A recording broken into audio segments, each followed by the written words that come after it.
In this video, we will show you how to replace your thermostat housing. Let's get started. Okay friends, let's get started on our job. The first thing we want to do is make sure that the engine and the cooling system is cool to the touch. Make your way over here to the cap on the coolant reservoir. We'll turn this counterclockwise and slowly lift it up and away from our face, releasing pressure from inside of the cooling system.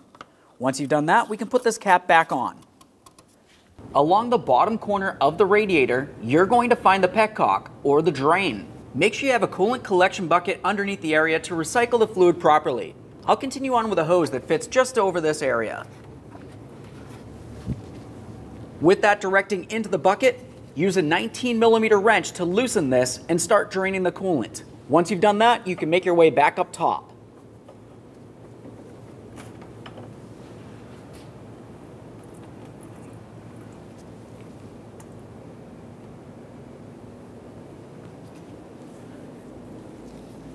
Now we can move along to removing the upper engine cover.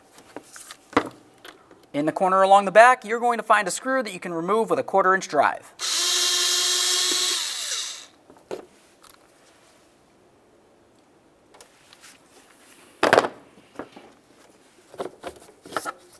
Now we can move along to removing the upper radiator hose from the thermostat housing. Squeeze on the clamp right along here, remove the hose from the housing.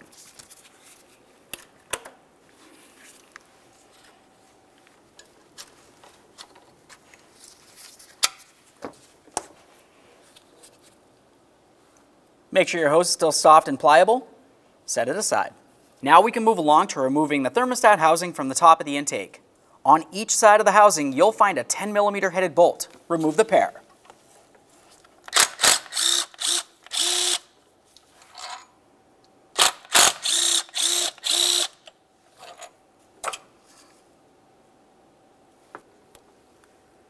Remove your gasket. The next thing we'll do is clean out this area of the intake. If you are replacing the thermostat, now's the time to do it. Go ahead and grab onto this, lift it up and out, compare it to your new one, and put in the brand new thermostat. Continue on to installing a brand new gasket. We'll slide that right in here. Now it's time to install our brand new thermostat housing. Take that and put it in position. Start in both of your mounting bolts and bottom them out. Snug them up. Torque each of these to 18 foot-pounds.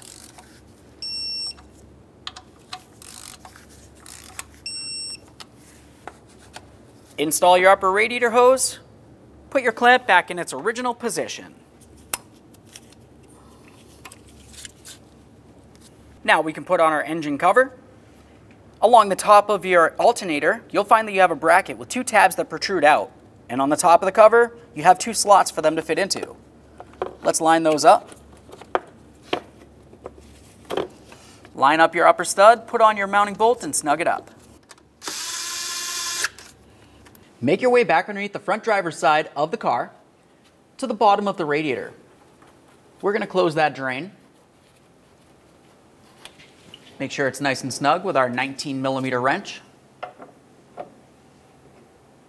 Obviously, it's just plastic. You don't want to strip it. I'll just remove my hose. After that, go ahead and wipe down your mess. Okay friends, the next thing that you would want to do would be to install the proper manufacturer specified coolant. While we're filling this up, we're going to be paying attention to the add line. You'll notice as you run the vehicle, the coolant level is going to go down a little bit because air will be making its way out of the system. We'll keep refilling.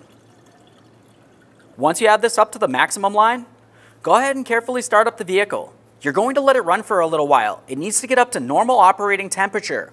While you're doing that, pay attention inside this area. Like I said, the fluid will be making its way down. You want to make sure you keep adding so it's at the maximum line. Once your cooling fan turns on and you have plenty of heat coming out of the vents, make sure that the coolant is up to the maximum line and then reinstall your cap.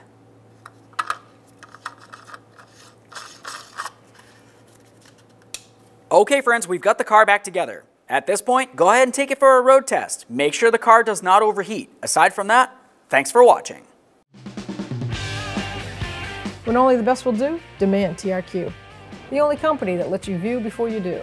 TRQ is committed to offering the highest quality aftermarket auto parts that are engineered for peace of mind. Thanks for using and viewing with TRQ.